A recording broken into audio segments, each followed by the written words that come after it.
ಈ April 14 Baba Saheb doctor Bhimrao Ambedkar ಅವರ 125ನೇ ವರ್ಷದ ಹುಟ್ಟುಹಬ್ಬವನ್ನು ಆಚರಿಸ್ತಾ ಇದ್ದೀವಿ. Was doctor Bhimrao Ambedkar? ಕೆಲವರಿಗೆ ಯಾರಿಗೋ ಒಬ್ಬರಿಗೆ ರಿಸರ್ವೇಷನ್ ಕೊಟ್ಟರಂತೆ SC/STಗಳಿಗೆ, correct. But is that it?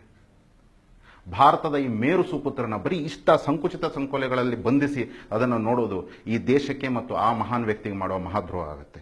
1942 ಅಲ್ಲಿ ಬಾಬಾ ಸಾಹೇಬ್ ಫಸ್ಟ್ ಟೈಮ್ ಆಗಿ 9 to 5 ಜಾಬ್ನ ಪ್ರಪೋಸ್ ಮಾಡಿದ್ರು. ಅದಕ್ಕಿಂತ ಹಿಂದೆ ಬ್ರಿಟಿಷ್ ಸರ್ಕಾರದಲ್ಲಿ ನಾವು 12 ತಾಸು ಕೆಲಸಗಳನ್ನು ಮಾಡಬೇಕಾಯ್ತು.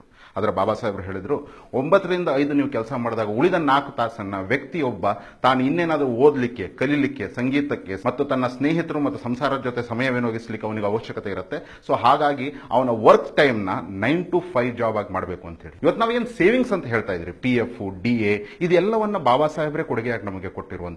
ಇವತ್ತು ನಾವೇನು ಮೆಟರ್ನಿಟಿ ಲೀವ್, ಪ್ರಾಪರ್ಟಿ ರೈಟ್ಸ್ ಅಂತ ಹೇಳ್ತಿದೀವಿ, ಅದನ್ನ ಮೊಟ್ಟ ಮೊದಲ ಬಾರಿಗೆ ಪ್ರತಿಪಾದಿಸಿ ಅದಕ್ಕೋಸ್ಕರ ಹೋರಾಡಿದವರು ಡಾಕ್ಟರ್ ಭೀಮರಾವ್ ಅಂಬೇಡ್ಕರ್. ಒರಿಸ್ಸಾದಲ್ಲಿ ಹರಿಯುವ ಮಹಾನದಿ ಅದರ ಪ್ರಳಯಾಂತಕ ಪ್ರವಾಹಕ್ಕೆ ಸಿಲುಕಿ ಎಷ್ಟೋ ಹಳ್ಳಿಗಳು, ಜಿಲ್ಲೆಗಳು ಜಲಾವೃತಗೊಂಡು ಜನಜೀವನವೇ ನಾಶವಾಗ್ತಾ ಇತ್ತು.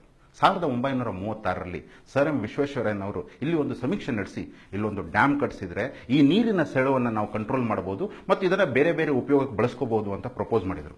ಅದರ ಬ್ರಿಟಿಷ್ ಸರ್ಕಾರಕ್ಕೆ ಯಾವುದೇ ರೀತಿ ಆಸಕ್ತಿ ಇರಲಿಲ್ಲ.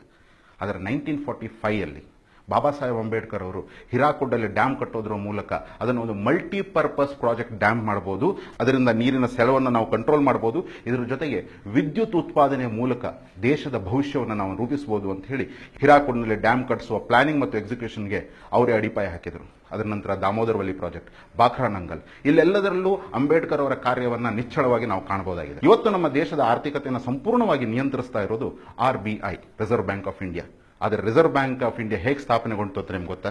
1935ರಲ್ಲಿ ಬಾಬಾ ಸಾಹೇಬರು ಬರೆದಂತಹ the problem of Indian rupee book ಅನ್ನು ಆಧರಿಸಿ ಆಗಿನ ಸರ್ಕಾರ ಈ ದೇಶದ ಆರ್ಥಿಕತೆಯನ್ನು ನಾವು ಸುಭದ್ರಗೊಳಿಸಬೇಕು ಅಂದ್ರೆ ಇದನ್ನು ಅನುಷ್ಠಾನಗೊಳಿಸಬೇಕು ಅಂತ ಹೇಳಿ ಅವರ ರೆಕಮೆಂಡೇಶನ್ಸ್ ಮೇಲೆ ರಿಸರ್ವ್ ಬ್ಯಾಂಕ್ ಆಫ್ ಇಂಡಿಯಾವನ್ನು ಸ್ಥಾಪಿಸಲಾಯಿತು. ಆಗ ಅದನ್ನು ಅಪೆಕ್ಸ್ ಬ್ಯಾಂಕ್ ಅಂತ ಕರೀತಾ ಇದ್ರು. ಅಮರ್ತ್ಯ ಸೇನ್ ಅವರಿಗೆ ನೊಬೆಲ್ ಸಿಕ್ಕಿದಾಗ ಅವ್ರು ಹೇಳಿದ್ರು, ನಾನು ಏನೂ ಹೊಸತನ್ನು ಕಂಡಿಡಿದಿಲ್ಲ. ಬಾಬಾ ಸಾಹೇಬ್ ಅಂಬೇಡ್ಕರ್ ಅವರು ಯಾವ ಎಕನಾಮಿಕ್ ಥಿಯರೀಸ್ಗಳನ್ನು ಪ್ರತಿಪಾದಿಸಿದ್ರು ನಾನು ಅದನ್ನು ಸ್ವಲ್ಪ ವಿಸ್ತಾರವಾಗಿ ಹೇಳಿದೆ ಅಷ್ಟೇ ಅಂತ.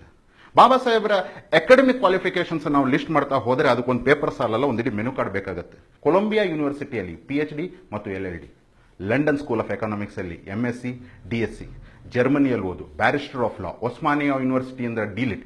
ಹೀಗೆ ಅವರ ಅಚೀವ್ಮೆಂಟ್ಸ್ಗಳಿಗೆ ಮಿತಿನೇ ಇಲ್ಲ.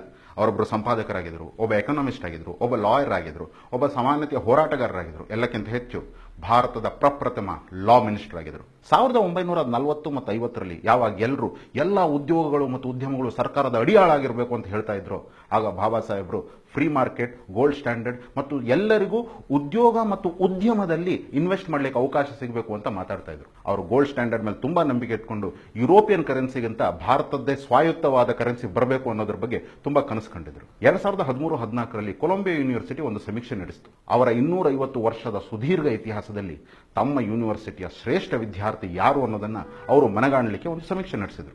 ಅದರಲ್ಲಿ 2 ಮಾನದಂಡ ಆಗಿತ್ತು. ಒಂದು, ಇಲ್ಲಿರಬೇಕಾದರೂ ತುಂಬಾ ಚೆನ್ನಾಗಿ ಓದಿ ಮತ್ತು ಸಾಮಾಜಿಕವಾಗಿ ಅವರ ವ್ಯವಹಾರ ತುಂಬಾ ಶ್ರೇಷ್ಠವಾಗಿರಬೇಕು ಮತ್ತು ಇಲ್ಲಿಂದ ಹೋದ ಮೇಲೆ ಅವರು ಇಲ್ಲಿ ಪಡೆದಂತಹ ಶಿಕ್ಷಣವನ್ನ ಸಮಾಜಮುಖಿಯಾಗಿ ಬಳಸಿಕೊಂಡಿರಬೇಕು. ಈ ನಿಟ್ಟಿನಲ್ಲಿ ತಮ್ಮ 250 ವರ್ಷದ ಸುದೀರ್ಘ ಇತಿಹಾಸದಲ್ಲಿ ತಮ್ಮ ಯೂನಿವರ್ಸಿಟಿಯ, ಕೊಲಂಬಿಯಾ ಯೂನಿವರ್ಸಿಟಿಯ ಶ್ರೇಷ್ಠ ವಿದ್ಯಾರ್ಥಿ ಯಾರು ಅಂತ ಅವರು ಸಮೀಕ್ಷೆ ನಡೆಸಿದಾಗ ಬಂದ ಉತ್ತರ ಒಬ್ಬ ಭಾರತೀಯನ ಹೆಸರು, ಅದೇ ಡಾಕ್ಟರ್ ಬಾಬಾ ಸಾಹೇಬ್ ಭೀಮರಾವ್ ಅಂಬೇಡ್ಕರ್. ಕಾಶ್ಮೀರದಿಂದ ಕನ್ಯಾಕುಮಾರಿ ತನಕ, ಗುಜರಾತ್ನಿಂದ ದೂರದ ತ್ರಿಪುರಾ ಮತ್ತು ಮಣಿಪುರ ತನಕ ನಾವೆಲ್ಲರೂ ಬಾಬಾ ಸಾಹೇಬರ ಶ್ರಮದ ಫಲಾನುಭವಿಗಳು. ಅದಕ್ಕೆ ನಿಮಗೆ 125 ವರ್ಷ, ಅದಕ್ಕೆ ನಾವು ಹೇಳೋ ಮಾತು ಜೈ ಭೀಮ್. ಕಾರ್ಪೊರೇಟ್ ಮೀಡಿಯಾ ಹಾಗೂ ರಾಜಕೀಯ ಪ್ರೇರಿತ ಮಾಧ್ಯಮಗಳ ನಡುವೆ ಒಂದು ಮುಕ್ತ ಮಾತುಕತೆ ಸಾಧ್ಯ ಆಗದೇ ಇರುವಂತಹ ಪರಿಸ್ಥಿತಿ ಉದ್ಭವ ಆಗಿದೆ. ಹಾಗಾಗಿ ಕಲಾ ಮಾಧ್ಯಮ ತಂಡದವರಾದ ನಾವು ಒಂದು ಪರ್ಯಾಯ ಸಂವಾದಕ್ಕೋಸ್ಕರ ಅನುವು ಮಾಡಿಕೊಳ್ಳಲಿಕ್ಕೆ ಮಾಡಿರುವಂತಹ ಪ್ರಾಮಾಣಿಕ ಪ್ರಯತ್ನವೇ ಈ ಸತ್ಯಶೋಧಕ. ಇಲ್ಲಿ ಸ್ಪಾನ್ಸರ್ಡ್ ನ್ಯೂಸ್ ಇರಲ್ಲ, ಬಟ್ ಟ್ರೂಲಿ ಇನ್ಸ್ಪೈರ್ಡ್ ವ್ಯೂಸ್ ಇರುತ್ತೆ. ಈ ನಮ್ಮ ಪ್ರಯತ್ನ ನಿಮಗೆ ಇಷ್ಟವಾದಲ್ಲಿ ದಯವಿಟ್ಟು ಲೈಕ್ ಮಾಡಿ, ಸಬ್ಸ್ಕ್ರೈಬ್ ಬಟನ್ ಒತ್ತಿ ಮತ್ತು ಮುಕ್ತ ಮಾತುಕತೆಗೆ ನಮ್ಮೊಂದಿಗೆ ಕೈ ಜೋಡಿಸಿ.